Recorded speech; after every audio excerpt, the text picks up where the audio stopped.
എല്ലാവർക്കും ഈശോ മിശിഹായ്ക്ക് സ്തുതിയായിരിക്കട്ടെ. പ്രിയ സഹോദരങ്ങളെ, ഇതെൻ്റെ രണ്ടാമത്തെ സാക്ഷ്യമാണ്.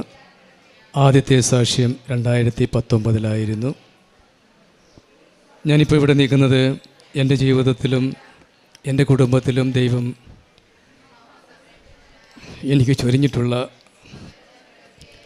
അനവധി കൃപകളെ ഓർത്തുകൊണ്ട് നന്ദിപൂർവ്വം ദൈവത്തിനെ ഏറ്റുപറയുവാൻ വേണ്ടിയാണ് ഞാനിവിടെ നിൽക്കുന്നത്. എൻ്റെ പേര് ജോൺസൺ ആൻ്റണി. ഞാൻ കൈതക്കോട് ആണ് താമസിക്കുന്നത്. കൊല്ലം സ്വദേശിയാണ്. 2 വർഷങ്ങൾക്ക് മുൻപ് ഞാൻ ബൈക്കിൽ നിന്നും തെറിച്ചുപോയി ഒരു വലിയ കല്ലിലിടിച്ച് എൻ്റെ നടുവിനൊരു ക്ഷതമേറ്റായിരുന്നു.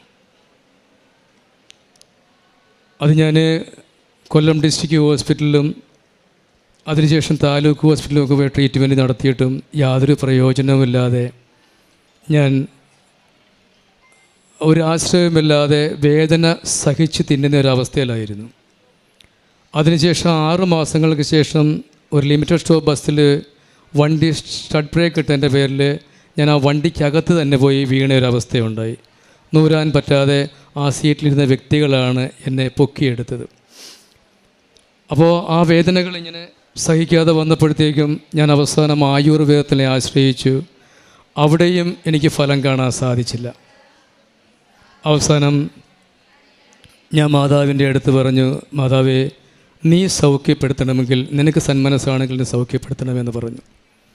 ഞാൻ ഓഗസ്റ്റ് മാസം ഇവിടെ വന്നപ്പോൾ ആ ഫ്രണ്ടിലെ ഹാളിൽ നടുവേദന കൊണ്ട് സഹിക്കാൻ മേലാതെ അവിടെ ഞാൻ നീണ്ടു നൂർന്ന് കിടന്നു കൊണ്ടാണ് ജപമാല ചൊല്ലി പ്രാർത്ഥിച്ചത്.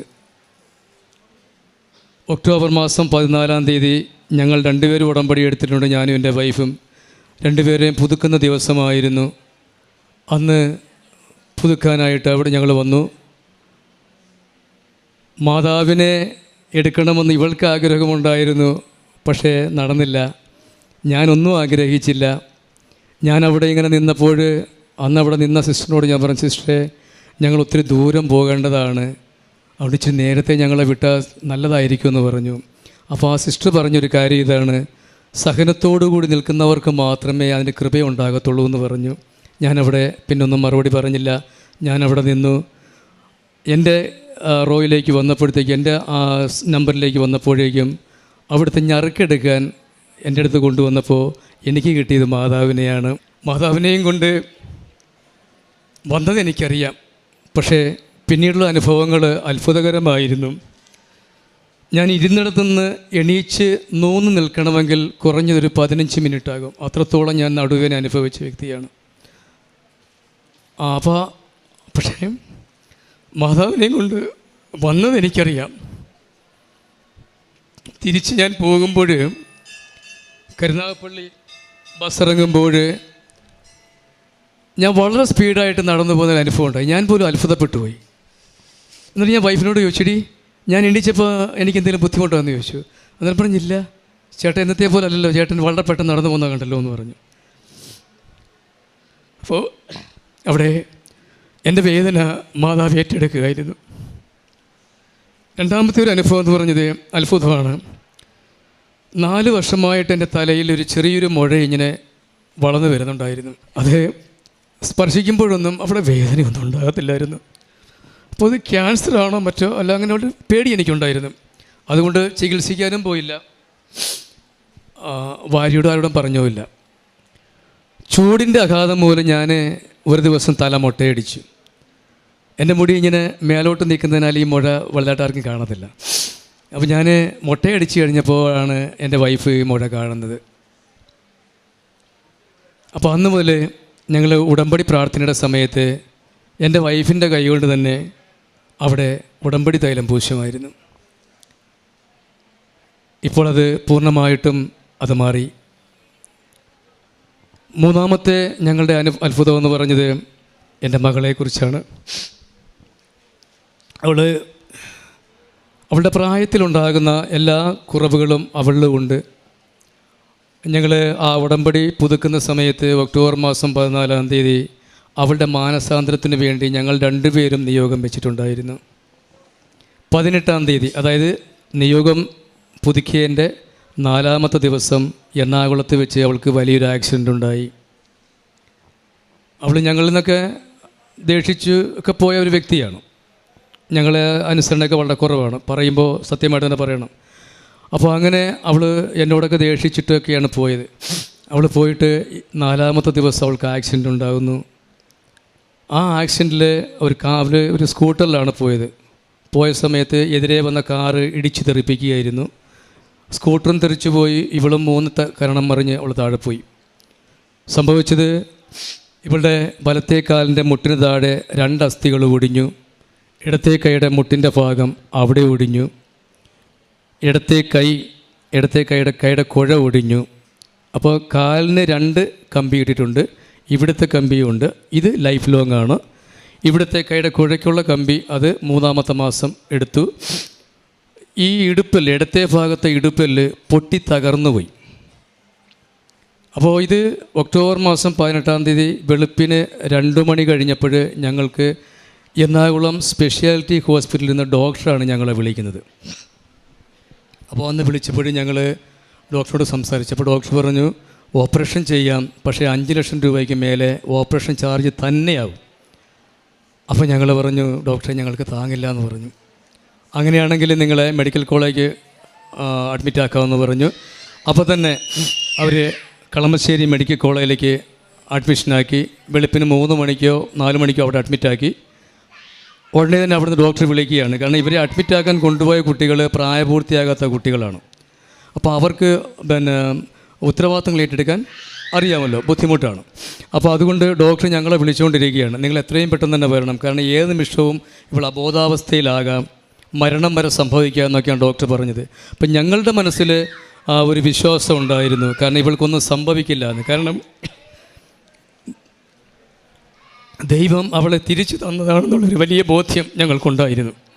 അപ്പോൾ ഒരു 3-4 പ്രാവശ്യം ഡോക്ടറെ വിളിക്കുമ്പോഴും ഞങ്ങൾ പറഞ്ഞു, ഡോക്ടറെ ഞങ്ങൾ വണ്ടിക്കകത്ത് കയറിയതേ ഉള്ളൂ. ഞങ്ങൾ രാവിലെ 9 മണിക്കാണ് ട്രെയിൻ കയറുന്നത്. 1 മണിക്ക് ഞങ്ങൾ എറണാകുളത്ത് എത്തിയപ്പോഴും ഡോക്ടറെ വിളിച്ചു. ഞങ്ങൾ 1:30 ആയപ്പോൾ അവിടെ ചെന്നു, രോഗിയെ കണ്ടു, ഡോക്ടറെ കണ്ട് സംസാരിച്ചു. അപ്പോൾ ഡോക്ടർ പറഞ്ഞു, ഈ ഇൻറ്റേർണൽ ബ്ലീഡിങ് ഏത് നിമിഷവും ഉണ്ടാകാൻ സാധ്യതയാണ്. ഇടുപ്പിൽ പൊട്ടി തകർന്നു പോയതാണ്. ആ ഇൻറ്റേർണൽ ബ്ലീഡിങ് ഉണ്ടായിക്കഴിഞ്ഞാൽ അത് മജ്ജയിലേക്ക് കടക്കാൻ സാധ്യതയുണ്ട്. അങ്ങനെയാണെങ്കിൽ മസ്തിഷ്ക മരണം വരെ സംഭവിക്കാം. അതുകൊണ്ട് ഞങ്ങൾ ഉത്തരവാദികളല്ല എന്ന് പറഞ്ഞുകൊണ്ട് ഞങ്ങൾക്ക് സമ്മതപത്രം എഴുതി തരണമെന്ന് പറഞ്ഞു. 1-ാം ദിവസം ഞങ്ങൾ സമ്മതപത്രം എഴുതി കൊടുത്തു.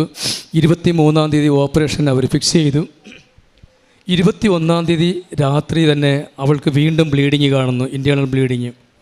അപ്പോൾ സർജൻ വന്നിട്ട് ഞങ്ങളെ വിളിച്ചിട്ട് പറഞ്ഞു, രാത്രിയാണ് 11 മണിക്ക്, ഒരു കാരണവശാലും ഇവിടെ നിങ്ങൾക്ക് ഓപ്പറേഷൻ ചെയ്യാൻ പറ്റത്തില്ല, അതുകൊണ്ട് ഇപ്പോൾ ഇതിനുള്ള സാധ്യത കോട്ടയം മെഡിക്കൽ കോളേജിലേക്കാണെന്ന് പറഞ്ഞു. എത്രയും പെട്ടെന്ന് നിങ്ങൾ ഇവിടുന്ന് കുട്ടിയെ കൊണ്ടുപോകണമെന്ന് പറഞ്ഞു. അങ്ങനെ ഞങ്ങൾ 108 വിളിക്കുന്നു. അവർ പെട്ടെന്ന് തന്നെ വന്നു. ഏതാണ്ട് 1:15 മണിക്കൂടുകൂടി ഞങ്ങൾ അവിടുത്തെ ഫോർമാലിറ്റീസിലെ പേപ്പറെല്ലാം ശരിയാക്കി ഞങ്ങൾ അവിടുന്ന് യാത്ര പുറപ്പെട്ടു. വെളുപ്പിന് 3:15 കോട്ടയത്ത് വന്നു. അവിടുത്തെ ടെസ്റ്റും കാര്യങ്ങളെല്ലാം കഴിഞ്ഞ് 9 മണിക്കാണ് അഡ്മിഷൻ ലഭിച്ചത്. അപ്പോൾ അന്ന് ഡോക്ടർ പറഞ്ഞു, ഇവൾക്ക് 4 കുപ്പി ബ്ലഡ് ആവശ്യമുണ്ട്. അപ്പോൾ ഇവളുടെ ബ്ലഡ് ഗ്രൂപ്പ് എന്ന് പറഞ്ഞത് AB പോസിറ്റീവാണ്. നിങ്ങൾക്കറിയാം, വളരെ റെയറാണ്. അപ്പോൾ അവിടെ അത് കിട്ടാൻ, പ്രത്യേകിച്ച് അപരിചിതമായ ഒരു സ്ഥലത്ത് ഞങ്ങൾക്ക് പരിചയമില്ല, അവിടെ കിട്ടാൻ യാതൊരു സാധ്യതയുമില്ല. എങ്കിൽ തന്നെ ശരി, ഇത് ഒരു മെസ്സേജ് ഞാനും എൻ്റെ വൈഫും അവിടെ പാസ് ചെയ്തു. ഏതാണ്ട് നിമിഷങ്ങൾക്കുള്ളിൽ ഒരുപാട് പേര് ഇങ്ങോട്ട് വന്നിട്ട് ഞങ്ങൾ ബ്ലഡ് തരാമെന്ന് പറഞ്ഞ് സ്പോൺസറിങ്ങായി 4 കുപ്പി ബ്ലഡ് കൊടുത്തു. പക്ഷേ 2 കുപ്പി ബ്ലഡ് ഇറക്കേണ്ടി വന്നുള്ളൂ. 2 കുപ്പി ഞങ്ങളവിടെ കൊടുത്തു. എന്നിട്ടും വീണ്ടും ആൾക്കാർ വന്നിട്ടുണ്ടായിരുന്നു.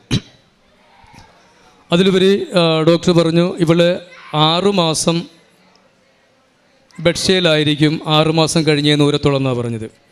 25-ാം തീയതിയാണ് അവിടെ ഓപ്പറേഷൻ ചെയ്തത്. അവിടെ ഓപ്പറേഷൻ ചെയ്ത് കഴിഞ്ഞിട്ട് രാവിലെ 6 മണിക്ക് അവളെ ഓപ്പറേഷൻ തിയേറ്ററിൽ കയറ്റുന്നു. വൈകിട്ട് 6:15 കഴിഞ്ഞിട്ടാണ് ഞങ്ങൾ തിയേറ്ററിൽ ഞങ്ങൾക്ക് അവളെ തിരിച്ചു കിട്ടുന്നത്. അപ്പോൾ ആ സമയത്ത് ഞങ്ങൾ പ്രാർത്ഥനയോടായിരുന്നു. ഈ പോകുന്ന സമയത്തും ആംബുലൻസിൽ പോകുന്ന സമയത്തും ഞങ്ങൾ ഉടമ്പടി പ്രാർത്ഥന ഞങ്ങൾ മുടക്കിയിട്ടില്ല. എല്ലാ ദിവസവും ജപമാല ഞങ്ങൾ മുടക്കാതെ ഞങ്ങൾ രണ്ടുപേരും അവിടെ നിന്ന് ഒന്നിച്ചു വേണ്ടി ഇവർക്ക് വേണ്ടി പ്രാർത്ഥിക്കുമായിരുന്നു. അങ്ങനെ 25-ാം തീയതി ഓപ്പറേഷൻ കഴിഞ്ഞു. ഓപ്പറേഷൻ ഡോക്ടർ ഞങ്ങളോട് അവിടെയും പറഞ്ഞതാണ്, ഈ മസ്തിഷ്ക മരണം വരെ സംഭവിക്കാം, അതുകൊണ്ട് നിങ്ങൾ സമ്മതപത്രം എഴുതി തരണമെന്ന് പറഞ്ഞു. 2 പ്രാവശ്യം അവിടെയും സമ്മതപത്രം എഴുതി കൊടുത്തതാണ്. പക്ഷേ അന്നേരം ഞങ്ങൾ പറഞ്ഞു ഡോക്ടറെ ഒന്നും സംഭവിക്കില്ല എന്ന് പറഞ്ഞു. ഡോക്ടർ ടി ജി മാത്യുവാണ്, ക്രിസ്ത്യാനിയാണ്. അപ്പോൾ ഡോക്ടർ ചോദിച്ചു എന്താ നിങ്ങളത്ര ധൈര്യം പറഞ്ഞെന്ന് ചോദിച്ചു. ഞാൻ പറഞ്ഞു ഞങ്ങളും പ്രാർത്ഥിക്കുന്നവർക്കാണ് ഡോക്ടറെ, അപ്പോൾ ഞങ്ങൾക്ക് അറിയാമെന്ന് പറഞ്ഞു. അപ്പോൾ നിങ്ങളുടെ ആത്മധൈര്യം എന്നെയും ധൈര്യപ്പെടുത്തുമെന്ന് പറഞ്ഞു ഡോക്ടർ ഞങ്ങളെ കൂടെ ആശ്വസിപ്പിക്കുകയായിരുന്നു. അപ്പോൾ എങ്കിലും ഓപ്പറേഷൻ സക്സസ് ആയിരുന്നു. 3-ാം തീയതി ഞങ്ങൾ അവിടുന്ന് ഡിസ്ചാർജ് ആകുന്നു. 3-ാം തീയതി ഡിസ്ചാർജ് ആകുന്ന സമയത്ത് എൻ്റെ ഒരു വലിയ ആഗ്രഹമായിരുന്നു അവിടുന്ന് കോട്ടയത്ത് നിന്ന് ഇവിടെ കൃപാസനത്തിൽ വന്ന് അച്ഛനെ കൊണ്ട് പ്രാർത്ഥിപ്പിച്ചിട്ടേ പോകാവൂ എന്ന് ഞാൻ ആഗ്രഹിച്ചു. അപ്പം ഞങ്ങൾ അവിടുന്ന് യാത്ര തിരിച്ചു. 6:15 തിരിച്ചു. 8:10 ഞങ്ങളിവിടെ വന്നു. രാത്രി 8:10 ഇവിടെ എനിക്ക് കൊല്ലം പോകണമെങ്കിൽ ഏതാണ്ട് 6,500 വരെ നമുക്ക് ആംബുലൻസിന് അത്രയും ചാർജ് ഉണ്ടാകും. പക്ഷേ എങ്കിലും എൻ്റെ ആഗ്രഹം അതായിരുന്നു, അച്ഛൻ്റെ കൈവെപ്പ് എനിക്കാവണം ഞാൻ ചോദിച്ചു. അപ്പോൾ ഇവിടെ വന്നപ്പോൾ 8:10. അപ്പോൾ ബ്രദർ പറഞ്ഞു ഒരു പക്ഷേ അച്ഛനെ കാണാൻ സാധ്യതയില്ല എന്ന് പറഞ്ഞു. എങ്കിൽ തന്നെ ശരി ഞാൻ നോക്കിയപ്പോൾ അച്ഛനും 2 വ്യക്തികളും കൂടെ നടന്നു വരുന്നതായിട്ട് കണ്ടു. ഒരുപാട് സന്തോഷത്തോടെ ഞാൻ അച്ഛനോട് പറഞ്ഞാൽ ഇന്നവരാണ് മെഡിക്കൽ കോളേജിൽ നിന്ന് വന്നതാണ്, ആക്സിഡൻറ്റ് പറ്റി വന്നതാണ്, അച്ഛൻ കൈവച്ച് പ്രാർത്ഥിക്കണമെന്ന് പറഞ്ഞപ്പോൾ അച്ഛൻ പറഞ്ഞു 8:10 കഴിഞ്ഞു, ഇനി ഞാൻ പ്രാർത്ഥിക്കില്ല എന്ന് പറഞ്ഞു. പക്ഷേ എങ്കിലും എൻ്റെ വിശ്വാസം അവിടെ എനിക്ക് നിരാശയുണ്ടായെങ്കിലും മാതാവ് എന്നെ കൈവിടില്ല എന്നുള്ള ബോധ്യം എനിക്കുണ്ടായിരുന്നു. ഞാൻ അവളെ ഡ്രൈവറിനോട് പറഞ്ഞു ഡ്രൈവറെ സ്ട്രെച്ചർ നമുക്ക് വെളിയിലോട്ട് നീട്ടാൻ പറഞ്ഞു. സ്ട്രെച്ചർ ഞങ്ങൾ ഇവിടെ കിടക്കുകയാണ്, ബെഡ് സൈഡിലാണ് കിടക്കുകയാണ്, വെളിയിലോട്ട് നീട്ടി. ഞാൻ പറഞ്ഞു മോളെ പതുക്കെ കാലെടുത്ത് താഴെ കുത്താൻ പറഞ്ഞു. അങ്ങനെ മാതാവിൻ്റെ മണ്ണിൽ കാല് കുത്തിയിട്ടാണ് ഞങ്ങൾ ഇവിടുന്ന് തിരിച്ചു പോകുന്നത്. രാത്രി 12 മണി കഴിഞ്ഞാണ് ഞങ്ങൾ വീട്ടിലെത്തുന്നത്. അപ്പോൾ അവിടെ എത്തി. അതിനുശേഷം 21-ാം തീയതി ഞങ്ങൾ ആംബുലൻസിൽ തന്നെയാണ് അവളെ ചെക്കപ്പിന് കൊണ്ടുപോയത്. 23-ാം തീയതി ഞങ്ങൾ കൃപാസനത്തിൽ വന്നു. കൃപാസനത്തിൽ വന്ന് അച്ഛനെ കാണണമെന്ന് പറഞ്ഞപ്പോൾ അവരവിടെ ഓഫീസിൽ പറഞ്ഞു എൻ്റെ തെളിവ് കാണിക്കണമെന്ന് പറഞ്ഞു. അങ്ങനെ ഞാൻ പോയിട്ട് ഇതിൻ്റെ ആ ഫോട്ടോ കോപ്പി ഇവളുടെ ബെഡ് സ്റ്റേയിലുള്ള ആ ഫോട്ടോ കോപ്പി എടുത്ത് ഞാൻ അവിടെ കാണിച്ചപ്പോൾ അച്ഛനെ കാണാൻ പറഞ്ഞു. അങ്ങനെ ഞാനും ഈ പൊടിയാളും കൂടെ അച്ഛനെ കാണാൻ വന്നു. അച്ഛനെപ്പോഴിത് കണ്ടിട്ട് അച്ഛനുടനെ പ്രാർത്ഥിച്ചു. മാതാവിൻ്റെ അടുത്ത് കൊണ്ടുപോയി പ്രാർത്ഥിച്ചതിന് ശേഷം രോഗിലേപന തൈലമാണെന്ന് ഞാൻ വിശ്വസിക്കുന്നു. ആ തൈലം ഇതിനകത്ത് പൂശി 2 സ്ഥലത്തായിട്ട് അച്ഛൻ പൂശിയിട്ട് പ്രാർത്ഥിച്ചിട്ട് ആ പേപ്പർ എൻ്റെ തന്നു. അപ്പോൾ ഈ രോഗിലേപനത്തിൻ്റെ തൈലത്തിൻ്റെ ഗുണം എനിക്ക് നല്ലോണം അറിയാവുന്നത് കൊണ്ട് ഞാൻ എന്ത് ചെയ്തു, ഇവൾ കിടക്കുന്ന ബെഡിൻ്റെ അടിയിൽ കട്ടിലിനും ബെഡിനും ഇടയ്ക്കായിട്ട് ഞാൻ ഈ പേപ്പർ വെച്ചിട്ട് ഞങ്ങളെന്നും പ്രാർത്ഥിക്കുമായിരുന്നു. ഡോക്ടർ ആദ്യം പറഞ്ഞത് 6 മാസം ഇവളെ കിടക്കയിൽ തന്നെ നിങ്ങൾ മലമൂത്രം എടുക്കേണ്ടി വരുമെന്ന് പറഞ്ഞു. പക്ഷേ 1.5 മാസം കഴിഞ്ഞപ്പോൾ അവൾ നടക്കാൻ തുടങ്ങി. അത് അച്ഛൻ തന്ന ഈ പത്രത്തിൻ്റെ വലിയൊരു ഫലമാണെന്ന് എനിക്ക് നല്ലോണം അറിയാം. ഞാൻ 2 മാസമായപ്പോഴേക്കും അവൾ സന്തോഷമായിട്ട് നടക്കാൻ തുടങ്ങി. വലത്തെ കാലിന് കമ്പി ഇട്ടത് കൊണ്ട് ഒരു ചെറിയൊരു നീളക്കൂടുതൽ കാലിനുണ്ട്, അത് മാത്രമേ ഇപ്പോൾ ഉള്ളൂ. അവർ ഡിസബിലിറ്റി ഉണ്ട്, അത് മാത്രമേ ഉള്ളൂ. എങ്കിലും അവൾ സന്തോഷമായിട്ട് അവളിപ്പോൾ നടക്കുന്നുണ്ട്. അവളുടെ മാനസാന്തരമാണ് ഞങ്ങൾ ആഗ്രഹിച്ചത്. അവളും ഇപ്പോൾ ഇന്ന് ഉടമ്പടി എടുക്കാൻ വേണ്ടിയാണ് ഞങ്ങളിവിടെ കൊണ്ടുവന്നത്. അപ്പോൾ ഉടമ്പടി എടുക്കാൻ പോയ സ്ഥലത്ത് നിന്ന് സാക്ഷ്യം പറയേണ്ടതുണ്ട്. ഞാൻ അവളെ വിളിച്ചുകൊണ്ട് വന്നതാണ്. ഉച്ചയ്ക്ക് ശേഷം അവൾ അവിടെ പോകും. അപ്പോൾ അത് അങ്ങനെ 6 മാസം എന്ന് പറഞ്ഞത് 2 മാസമായപ്പോഴേക്കും അവൾ ആരുടെയും സഹായമില്ലാതെ നടക്കാൻ തുടങ്ങി. 1 മാസം ഞങ്ങൾ ഫിസിയോതെറാപ്പി ചെയ്തതേ ഉള്ളൂ. അവളിപ്പോൾ പൂർണ്ണമായും അവൾ സൗഖ്യത്തിലാണ്. ഓരോ പ്രാവശ്യവും ഞങ്ങൾ ചെക്കപ്പിന് പോകുമ്പോൾ ആദ്യത്തെ പ്രാവശ്യം പോയത് ആംബുലൻസിലാണ്, 2ാമത്തെ പ്രാവശ്യം പോയത് കാറിനകത്താണ്, 3ാമത്തെ പ്രാവശ്യം പോയത് ഞങ്ങൾ ട്രെയിനകത്താണ്. അത്രയും മാറ്റം ഞങ്ങൾക്ക് ലഭിച്ചു എന്നുള്ളതാണ്.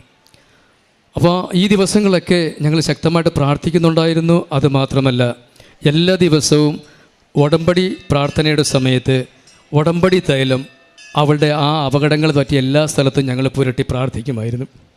അതിലുപരി ഇവിടുന്ന് കൊണ്ടുപോകുന്ന ഉപ്പ് അത് അവൾക്ക് വെള്ളം മിക്സ് ചെയ്ത് ഉള്ളിൽ കൊടുക്കുമായിരുന്നു. തേനും എല്ലാ ദിവസവും 2 തുള്ളി 3 തുള്ളി വീതം അവൾക്ക് ഞങ്ങൾ കൊടുക്കുമായിരുന്നു. അങ്ങനെ അവളുടെ അസ്ഥികൾ ബലം പ്രാപിക്കാൻ തുടങ്ങി. അവൾ പൂർവാധികം ശക്തി പ്രാപിച്ചു. ഇന്ന് ഈ അവസ്ഥയിൽ അവൾക്കിവിടെ നിൽക്കാൻ സാധിച്ചു. മറ്റൊരു അനുഭവം എന്ന് പറഞ്ഞത് എൻ്റെ വൈഫിൻ്റെ കാല് ഒരു ദിവസം പെട്ടെന്ന് നീര് കയറിക്കൊണ്ട് നടക്കാൻ പറ്റാത്തൊരവസ്ഥയായി.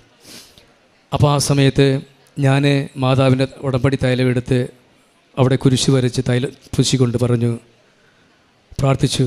പക്ഷേ ഏതാണ്ട് അരമണിക്കൂർ കഴിഞ്ഞപ്പോഴത്തേക്ക് അവൾ അസ്വസ്ഥകളൊക്കെ മാറി, അവൾ ഫ്രീ ആയിട്ട് നടക്കാൻ തുടങ്ങി. എൻ്റെ മോള് ഈ ഇടയ്ക്കിടയ്ക്ക് പനിയൊക്കെ വിട്ട് വരുന്ന സമയമുണ്ട്, പനിയും തലവേദനയൊക്കെ. ആ സമയത്ത് അവൾ പറയും, പപ്പ എനിക്ക് മാതാവിൻ്റെ ഉപ്പും വെള്ളവും തരാൻ പറയും. ഞാനങ്ങൾ അവൾക്ക് ആ ഉപ്പ് കലർത്തിയ വെള്ളം കൊടുക്കും, അവൾ പൂർണ്ണമായി സൗഖ്യം പ്രാപിക്കും. അതുപോലെ തന്നെ ഞങ്ങളുടെ 6ാമത്തെ അനുഭവം എന്ന് പറഞ്ഞത്, ഞങ്ങൾ ഈ ഉടമ്പടി സമയത്ത് ഞങ്ങളെ വേദനിപ്പിച്ചവരോട് ക്ഷമിക്കുവാനും അവരോട് സ്നേഹത്തിൽ വർത്തിക്കുവാനും വേണ്ട കൃപ തരണമേ എന്ന് ഞങ്ങൾ ഉടമ്പടിക്ക് വെച്ചായിരുന്നു. വർഷങ്ങളായിട്ട് 10-12 വർഷമായിട്ട് എനിക്കെതിരെ കള്ളക്കേസ് കൊടുക്കുകയും ശാരീരികമായിട്ട് എന്നെ വേദനിപ്പിക്കുകയും എൻ്റെ ഭാര്യയെ മാനസികമായി പീഡിപ്പിക്കുകയൊക്കെ ചെയ്ത വ്യക്തികൾ, അവർ ഈ മകളുടെ ആക്സിഡൻറ്റ് നിമിത്തം അവർ തിരിച്ചു വരികയും ഇന്ന് ഞങ്ങൾ പൂർവാധികം സന്തോഷത്തോടുകൂടെ ഞങ്ങൾ ജീവിക്കുകയും ചെയ്യുന്നു. ഇത്രത്തോളം കൃപകളും നന്മകളും തന്ന പരിശുദ്ധ അമ്മയ്ക്ക് ഒരുപാട് കോടാനുകൂടി നന്ദി പറയുന്നു. കാരുണ്യപ്രവർത്തികളെന്ന് പറയുമ്പോൾ ഞങ്ങൾ എല്ലാ ഞായറാഴ്ചകളിലും കുണ്ട്ര താലൂക്ക് ആശുപത്രിയിൽ ഞങ്ങൾ അവിടെ അന്നദാനം ചെയ്യുമായിരുന്നു. പക്ഷേ മകളുടെ ഈ ആക്സിഡൻറ്റ് വന്നതിന് ശേഷം സാമ്പത്തികമായിട്ട് ബുദ്ധിമുട്ട് വന്നപ്പോൾ ഞങ്ങൾക്ക് ചെയ്യാൻ സാധിച്ചില്ല. ഞങ്ങൾ രോഗികളെ സന്ദർശിക്കുകയും അവർക്ക് വേണ്ടി പ്രാർത്ഥിക്കുകയും ചെയ്യാറുണ്ട്. അതുപോലെ തന്നെ ഇവിടുന്ന് കൊണ്ടുപോകുന്ന പത്രം ഞങ്ങൾ പ്രാർത്ഥിച്ചിട്ടാണ് ഞങ്ങൾ പുറത്തേക്ക് ഇറങ്ങുന്നത്. ആ കൊണ്ടുപോകുന്ന ദിവസം തന്നെ നമുക്ക് ആരുടെ കയ്യിൽ കൊടുക്കുന്നു അവരൊക്കെ സന്തോഷത്തോടു കൂടി സ്വീകരിക്കുകയും അവരെയൊക്കെ ഞങ്ങൾക്കിവിടെ കൊണ്ടുവരാനും സാധിച്ചിട്ടുണ്ട്. പിന്നെ സാമ്പത്തികമായിട്ട് ഞങ്ങളുടെ അടുത്ത് വരുന്നവർക്ക് ഞങ്ങളാൽ കഴിവുള്ള കൊച്ചു കൊച്ചു സഹായങ്ങൾ ചെയ്ത് ഞങ്ങൾ അവരെയും സഹായിക്കാറുണ്ട്. ഇത്രയും നന്മകളും കൃപകളും ചൊരിഞ്ഞ പരിശുദ്ധ അമ്മയ്ക്കും ഉണ്ണീശോയ്ക്കും ത്രിത്വിക ദൈവത്തിനും എൻ്റെയും എൻ്റെ കുടുംബത്തിൻ്റെയും ഹൃദയം നിറഞ്ഞ നന്ദി രേഖപ്പെടുത്തുന്നു. ആമേൻ. Praise the Lord. എസെക്കിയേൽ പ്രവാചകൻ്റെ പുസ്തകം 37-ാം അധ്യായത്തിൽ 11 മുതലുള്ള തിരുവചനങ്ങൾ അരുളി ചെയ്യുന്നു. ഞങ്ങളുടെ അസ്ഥികൾ വരണ്ടിരിക്കുന്നു, പ്രതീക്ഷ നശിച്ചിരിക്കുന്നു, ഞങ്ങൾ തീർത്തും പരിത്യക്തരായിരിക്കുന്നു എന്നവർ പറയുന്നു. ആകയാൽ അവരോട് പ്രവചിക്കുക, ദൈവമായ കർത്താവ് അരുളി ചെയ്യുന്നു, എൻ്റെ ജനമേ, ഞാൻ കല്ലറകൾ തുറന്ന് നിങ്ങളെ ഉയർത്തും, ഇസ്രായേൽ ദേശത്തേക്ക് ഞാൻ നിങ്ങളെ തിരികെ കൊണ്ടുവരും. ജോൺസൺ ആൻ്റണി തൻ്റെ കുടുംബം ഒന്നിച്ചു വന്ന് തനിക്ക് കിട്ടിയ കൃപകളെ ദൈവജന സമക്ഷം ഏറ്റുപറഞ്ഞ് ദൈവത്തെ മഹത്വപ്പെടുത്തുന്നു. എങ്ങനെയാണ് തനിക്കും തൻ്റെ കുടുംബത്തിനും ഇന്നിവിടെ വന്ന് നിൽക്കുവാനും ദൈവത്തെ ആരാധിക്കുവാനും സാധിക്കുന്നത് തൻ്റെ അനുഭവങ്ങളിലൂടെ എന്ന് വ്യക്തമാണ്. തനിക്ക് കിട്ടിയ രോഗസൗഖ്യം ഇവിടെ വന്ന അന്ന് തന്നെ തനിക്ക് പരിശുദ്ധ അമ്മയുടെ ഇടപെടലുകൾ തൻ്റെ ജീവിതത്തിലുണ്ടാകുന്നു. 2 വർഷമായിട്ട് താൻ കൊണ്ടു നടന്ന നടുവേദനയും 4 വർഷമായിട്ട് തനിക്ക് തലയിലൊരു മുഴയുണ്ടായിരുന്നു, അതുമൊക്കെ ഉടമ്പടി നേർച്ച വസ്തുക്കളിലൂടെ ഇല്ലാതായി എന്നാണ് പറഞ്ഞത്. തൻ്റെ മകള് പുതിയ ഒരു ജീവിതത്തിലേക്ക് തിരിച്ചു വരണം, ആ മകള് വഴിതെറ്റിപ്പോകാൻ ഇടയാകരുത്, അത് മറ്റൊരു നിയോഗം. ഒരു ആക്സിഡൻറ്റിലൂടെ ആ മകളുടെ ജീവിതത്തിൽ ഇടപെട്ടു എന്ന് തന്നെയാണ് ഈ മകൻ ഇവിടെ പങ്കുവയ്ക്കുക. അങ്ങനെ കല്ലറകൾ തുറന്ന് എൻ്റെ ജനമേ, നിങ്ങളെ ഞാൻ ഉയർത്തും, ഇസ്രായേൽ ദേശത്തേക്ക് ഞാൻ തിരികെ കൊണ്ടുവരുമെന്നുള്ള തിരുവചനം തൻ്റെ മകളുടെ ജീവിതത്തിൽ ഇന്ന് എങ്ങനെയാണ് അന്വർത്ഥമായതെന്ന് മകളെയും കൊണ്ടുവന്ന് സാക്ഷ്യപ്പെടുത്തുന്നു. മസ്തിഷ്ക മരണം സംഭവിക്കും, 6 മാസം കഴിയാതെ എഴുന്നേൽക്കാൻ സാധിക്കില്ല, ഇങ്ങനെയൊക്കെ പറഞ്ഞ മകളെയാണ് ഇന്ന് അൾത്താരയിൽ കൊണ്ടുവന്ന് നിർത്തി എല്ലാവരുടെയും മുൻപിൽ ദൈവത്തെ മഹത്വപ്പെടുത്തുക. ആ മകള് ഇന്ന് ഉടമ്പടി എടുക്കാനായിട്ടാണ് ഈ മകളെ കൊണ്ടുവന്നിരിക്കുന്നത്. ഒരു പുതിയ ഹൃദയം നിങ്ങൾക്ക് ഞാൻ നൽകും, ഒരു പുതു ചൈതന്യം നിങ്ങളിൽ ഞാൻ നിക്ഷേപിക്കും. എസെക്കിയേൽ പ്രവാചകൻ്റെ പുസ്തകം 36, 26, 27 തിരുവചനങ്ങളിൽ ശിലാഹൃദയം എടുത്തു മാറ്റി മാംസളമായ ഹൃദയം നൽകും. ഇതൊക്കെ തിരുവചനങ്ങളാണ്. എല്ലാറ്റിനും നന്ദി പറയുന്ന ഈ കുടുംബത്തോടൊപ്പം അവർ ചെയ്യുന്ന കാരുണ്യ പ്രവർത്തനങ്ങൾ, പ്രേക്ഷിത പ്രവർത്തനം, അതിലൂടെ ദൈവമഹത്വം പ്രകടമാക്കുകയാണ്. അതുപോലെ മകളുടെ രോഗസൗഖ്യത്തിനായിട്ട് രണ്ടാമത് മകളെ കൊണ്ടുവരുമ്പോൾ ആ പേപ്പർ മകളെയല്ല പിന്നീട് ആ ഫോട്ടോയാണ് കൊണ്ടുവന്ന് ബഹുമാനപ്പെട്ട ജോസഫ് അച്ഛനെ കാണിക്കുന്നതും അച്ഛൻ ആ ഫോട്ടോ വെഞ്ചരിച്ച് പ്രാർത്ഥിച്ച് കൊടുത്തു വിടുന്നു. പിന്നീട് അങ്ങോട്ട് സ്പീഡി റിക്കവറി എന്നാണ് ഈ മകൻ പറയുക. എല്ലാറ്റിനും നന്ദി പറയുന്ന ഈ കുടുംബത്തോടൊപ്പം നമുക്കും കരങ്ങളടിച്ച് ദൈവതിരുനാമത്തെ മഹത്വപ്പെടുത്താം. അത്യപൂർവ ദൈവാനുഭവങ്ങൾ ഇനി നിങ്ങൾക്കും സ്വന്തം. ഈ യൂട്യൂബ് ചാനൽ ഇതുവരെ സബ്സ്ക്രൈബ് ചെയ്തിട്ടില്ലെങ്കിൽ ഇപ്പോൾ തന്നെ സബ്സ്ക്രൈബ് ചെയ്യുക. ഈ വീഡിയോ ഇപ്പോൾ തന്നെ നിങ്ങളുടെ സുഹൃത്തുക്കൾക്ക് ഷെയർ ചെയ്തുകൊണ്ട് കർത്താവിൻ്റെ പ്രേക്ഷിതരാകുക.